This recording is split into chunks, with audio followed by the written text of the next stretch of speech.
That's weird. Okay. Okay, there. Looking at you, I lost right. you for a second. Okay, up in this guy. Yep. Thanks. Let's check Bye. out the corn.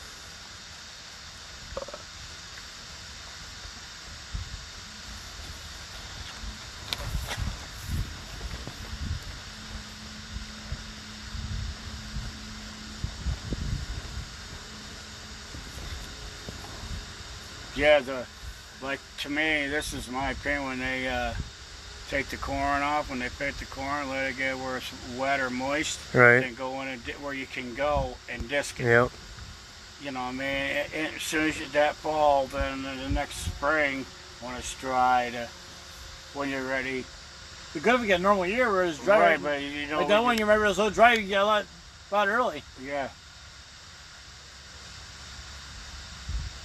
But the way the last 2 years, I worry about the hay, like when I say April and May, they worry about the corn in June.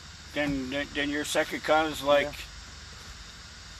around a little bit after the 4th of July or whatever, around that neck of the woods. Comes with us for the bounce house. Unless we got keys for it. What's that? Come bring our bounce house. Where's that one going? Back by that. Right next to that one. Somebody else is coming behind them. Oh, that's right. You got the spy. Yeah, they let it go. Brandy. I got the eye in the sky. It's the eye in the sky. Eye in the sky. That's not Brandy. Oh, I can tell. That's Brandy. Oh, that field looks like shit by his mom's.